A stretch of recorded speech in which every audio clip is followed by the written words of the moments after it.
What's going on, everybody? Welcome back to another beginner's guide to World of Warcraft. This is a pretty big beginner's guide to World of Warcraft. This is the beginner's guide for picking your class. But before we get too far into picking your class, we got to talk about two other things real quick. First things first, if you just got the game, the starter edition, whatever it may be, you got to pick the right server. So the best way to pick a server is three options. You know, you've got friends that play the game, you want to join the server that they're on. A lot of my friends are in Airy Peak. The big community I play on is Airy Peak, so that's where I have most of my characters. Another option is going to be for a specific raid team. Maybe you've done your research and you want to get into this game and you want to join this raid team, or you know that there's a lot of raid teams on X server, then you want to join that server. And finally, the other option, just completely random. If you're a new player, there are 1, 2, 3, 4, 5, 6 servers here for new players. You can just pick one of those and join it. Finally, the last thing you got to do before you pick your race and your class is you got to pick your faction. Now again, same thing. You're either going to be joining your friends, or you're going to be joining a raid team that you already know of, or it's just random. So you've got two options, the Alliance or the Horde. There's also a neutral option, Pandaren here, but you will eventually, throughout the panda's life, you will have to pick a faction eventually. Or if you just want to be someone who defies the rules, you could never pick a faction. But if you don't pick a faction, you will never be able to play with anyone else except for the people that are neutral from basically level 1 to level 10, 11, or 12, somewhere around there. Now, when you're picking your class and you're picking your race, there's one quick thing you need to realize. Every single race cannot be every single class. So right now we're here looking at the human. Human can be a lot of the classes, but it cannot be shamans or druids. If we go down to dwarves, dwarves can be almost every single class, except for druids. So if you know you really want to play a druid, you've got a few options on the Alliance side. You can pick Night Elf, or you can pick Worgen. So there are your two options for that specific class on the Alliance side. I would recommend first decide what class you want to be, and then pick the race. There's tons of info that goes into picking your race and picking your class, but pretty much just pick whatever you want to be. Let's quick go through the faction races. So for Horde, we've got the Orc. For Horde, we also have the Undead. These races are pretty much self-explanatory, so I'm not going to go into too much detail. I'm just going to show you the male and female versions of those races. Then you have the Tauren, the moo, the cows, the cow race. This was originally one of my favorite races when I played Horde. Then you've got the Trolls, a race I never played. Next, we have Blood Elves. This is the Elf of the Horde. This was a class that I played frequently. And finally, Goblins. I never played Horde when Goblins were around. Let's take a look at the Alliance. We've got humans. Pretty self-explanatory. Dwarves. Just shorter humans. Night Elves.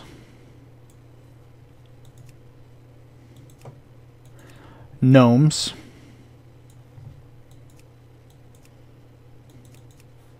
Now, so far we've had pretty much very humanoid races. These are all like humans, dwarves, and gnomes. You know, they're all just basically humans, just different heights. And then night elves are just elves, but these elves are specifically, you know, strange colored. Finally, we have now Draenei. These are actually aliens. And an odd one, Worgen, or werewolf. This is the only one that the only race in the game where you're going to see two figures. You're going to see the human figure in the background and the Worgen figure, the more prominent figure, in the foreground. If you pick the Worgen as your race, you can transform between human and werewolf. Finally, we have the neutral class. Or I'm sorry, the neutral race, the Pandaren.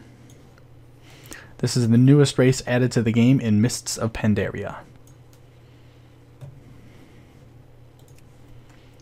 Alright, this video is already getting really long, so I'm going to try and blow through all the class specifics as fast as I possibly can. So we've got really 3 different categories of classes. We have DPS, which is damage per second classes. we have tank classes, and we have healing classes. Now, inside DPS, there's also there's a whole bunch of subcategories that I'm not going to get too much into. I'm just going to break DPS into two different kinds of DPS: ranged and melee. So, ranged, obviously ranged, obviously attack from a distance, whereas melee, they're more hand-to-hand combat type classes. So, first up, we have mage, a ranged DPS. Mage have the option of playing Frost, Fire, or Arcane. So 3 different schools of magic, either Frost, Fire, or Arcane, and that will be your specialty. Moving on to Warlock. Again, Warlock is very close to Mage. It's a similar class, it uses magic, but Warlock is more along the lines of dark magic. Now, I have not played a Warlock in a long time, so I know what the 3 specializations are called, but I do not know a lot about them. We have Demonology, Affliction, and Destruction. Now, just judging by those names, Demonology, your focus is on having your pet out and doing things with various pets. Destruction, I'm going to guess, because I've never played it, deals with destroying things. And then Affliction, I believe, is the spec that focuses on using dots. Dots are damage over time spells. Basically, you will put a dot on the target. The best way to describe it is a bleed. If you're bleeding, it's hurting over time. You're losing blood kind of thing. So dot is a damage over time spell. Next up, we have shamans. Here we have a dwarf shaman. So shamans actually have 3 different specs, but only one of them is a ranged DPS spec. Elemental shamans focus on using lightning bolt and lava burst. So 2 different kind of nature-esque spells, lightning and lava, to use ranged DPS. Next up, we have priests. Again, priests actually have 3 specs again, but only one of them is used for DPS. The priest spec is shadow. This is, the priest takes on a shadowy form and uses dark magic similar to warlocks to DPS. Next up, we have druids. Now, druids are actually going to be they're the one class in the game who fit into every single category. Melee DPS, ranged DPS, tanks, and healers. They are also the only class in the game that has 4 specializations. So the range specialization for druids is called balance. They focus on using nature type spells to DPS. Spells like Wrath and Starfall and Moonfire. They all deal with nature in some way, or celestial something, space, all dealing with nature, what we have in our world. Finally, this is the strangest ranged DPS, and it's actually my favorite ranged DPS, the Hunter. The Hunter uses primarily physical damage to DPS, but he's using physical damage as a ranged DPS. Hunters have, again, 3 specializations: Marksmanship, Survival, and Beast Mastery. Beast Mastery deals with, again, having your pet out and doing damage with your pet. Your pet does almost all of your damage when you're a Beast Master. Marksmanship is on the other spectrum. Marksmanship focuses on, you standing still and kind of being like a sniper, doing as much DPS as you can with mostly physical damage. And Survival is a spec that focuses on actually using magic damage, using traps and fire arrows and things like that. Alright, we are moving on to the melee DPS subcategory. There are 7 different classes who use melee DPS, but there's actually only one class that has 3 specs, 3 specializations for melee DPS. We're going to start out with Warrior. Warrior has 2 specializations for DPS, Fury and Arms. If you're an Arms Warrior, you look just like this orc. You wield 1 2-handed axe or 2-handed sword or 2-handed anything, and you DPS with that 2-hander. Whereas if you are Fury, you focus on dual wielding. And what is very cool about Fury is you have the option to dual wield 2-handers. Kind of defeats the purpose of 2-handers, I know, but it looks pretty freaking epic. Next up, we have the Paladin. The Paladin has 3 specializations, but only one of them is used for melee DPS. The melee DPS specialization is called Retribution. The Paladin focuses on using holy damage to deal melee DPS. Next up, again, we have Druid. The Druid melee DPS specialization is called Feral. You get to turn into a cat and deal damage through bleeds and damage over time spells. The newest class added to the game, Monk, fits 3 of our categories: tank, healer, and melee DPS. The melee DPS focuses on the use of martial arts. That is called Windwalker. Next up we have Death Knight. The Death Knight is the kind of, I suppose, counterpart to the Paladin. It is the Dark Paladin, if you will. It focuses on using 3 different specializations: Blood, Unholy, and Frost. So all kind of dark kind of specializations.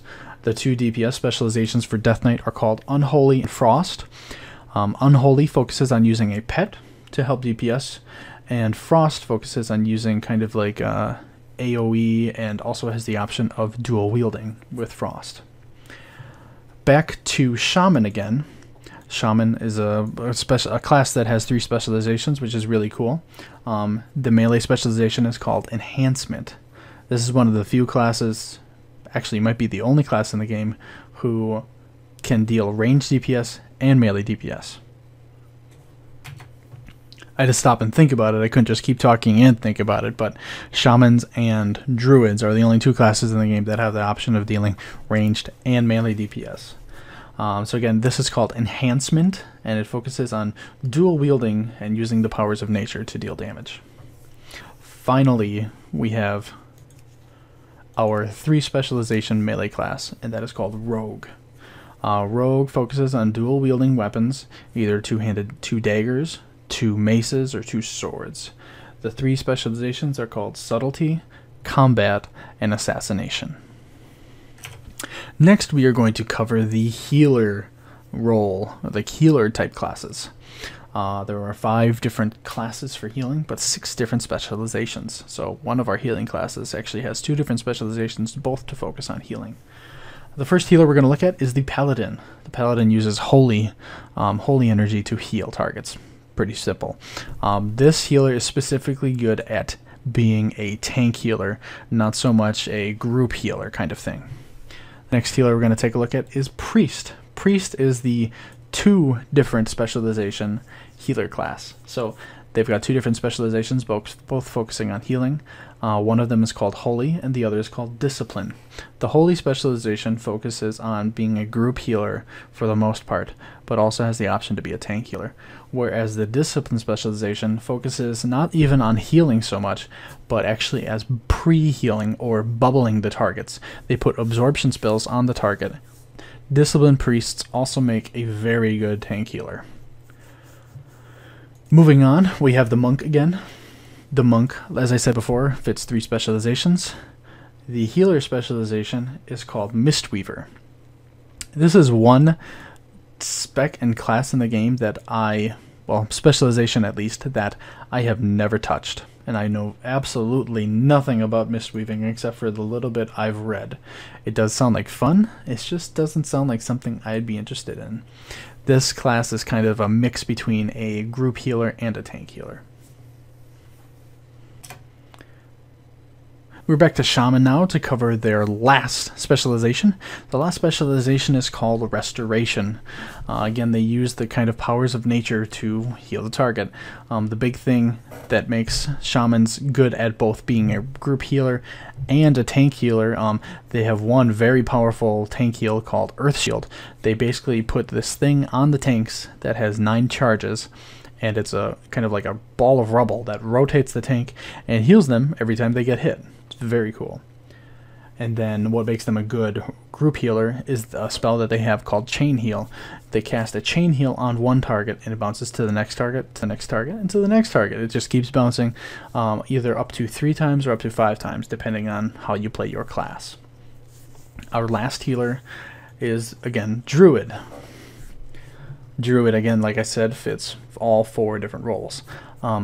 Druid is a very good group healer. Their focus is on HOTS. We covered dots, damage over time spells, but Druid focuses on HOTS, heal over time spells.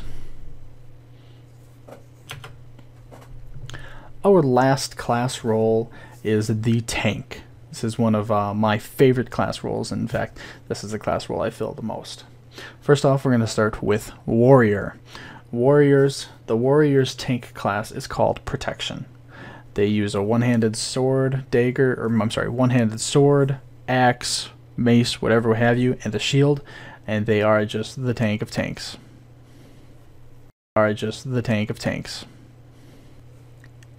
Next up, we have the Paladin.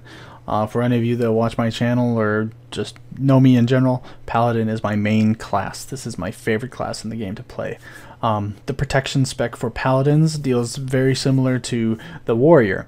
They just use a one-handed weapon and a shield, and then focus not so much as being a tank of tanks, but they actually get to heal themselves and give themselves absorption spells.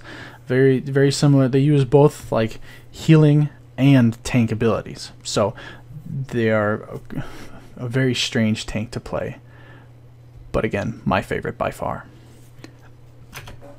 The newest tank added to the game is the Brewmaster Monk. The Brewmaster doesn't get a shield or anything like that. It focuses on dodging spells and parrying spells. It does have a weapon, usually a two-hander weapon, but sometimes they get to dual wield in tank, which is very cool by far.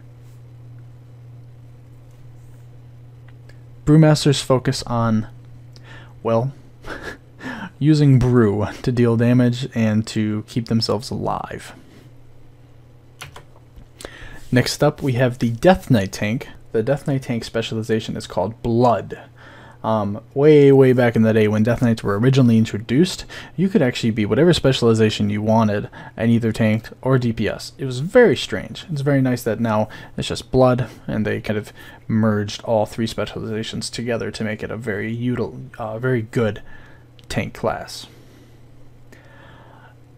Death Knights, again, do not have a shield. They use a two-handed weapon to tank, and their focus is on using something called Death Strike, which not only heals them, but also puts an absorption spell on them. Finally, our last tank, we are back to the Druid again. The Druid is very cool in that it gets to shapeshift into, for DPS, a cat, for casting range DPS, a chicken, a gigantic chicken. For healing, it gets to turn into a tree, and for tanking, it gets to turn into a bear. So this is the bear tank. The bear tank does not get to use a weapon, even though it's wearing one, and its focus is on dodging spells. That's all it gets to do. Tanks like the Paladin and the Warrior get to block, parry, and dodge spells, or dodge attacks, whereas the Druid only gets to dodge. Very strange. That is it. That is the whole spectrum of all the classes and specializations in this game. Finally, I would like to end the video with a little bit of recommendations for you. I'll tell you what I did first. When I started this game 7 or 8 years ago, I started out as a hunter. Now, I did that because I hunted in real life, and I was like, oh, well, I'm a hunter in real life, so I should be a hunter in this game. I also like pets, so that works too, I guess. It was that kind of thing for me. So it worked for me. From there, I went to I played hunter until the max level, and then the next expansion I leveled up a druid and a paladin, and I tanked with my paladin, and I tanked and I healed and I DPS'd with my druid. It was a whole bunch of fun, but I highly recommend playing a DPS first. So, my recommendations. Start out as a DPS. Start the game just as a DPS. I highly recommend being ranged, but if you're used to like Mortal Kombat or something like that, then maybe you want to play a melee. But if you're coming to the game just from the generic video game playing standpoint, I'd say grab a ranged DPS. But in that sense, play something you're familiar with. If you've played a sorcerer in Dungeons and Dragons, then you probably want to be a mage or a warlock. Like I said, if you're a Mortal Kombat player, maybe you want to be a warrior and do melee DPS, or you want to be a rogue and do melee DPS. After you've seen the game from the perspective of a DPS, move on to tanking or healing. Healers are essentially ranged. They stand with the ranged group, and they usually follow all the rules of being a ranged DPS for the most part. So if you've played a ranged DPS, maybe you want to try being a healer. If you've played a melee DPS and you're used to being, right next to the boss all the time, maybe you want to try being a tank now. Like I said, do DPS first and experience the whole game from that perspective, and then move into healing or tanking. Alright, that's all I've got. I hope you found this video useful, and if you did, please remember to give me a thumbs up and a subscribe. If you have any questions for me about this video or have a suggestion for a follow-up video, leave a comment below, and I would love to respond. I love responding to comments. I'm going to get into that, doing that a lot more now. Alright, that's all I have for you today. Thanks for watching, and I'll see you guys next time.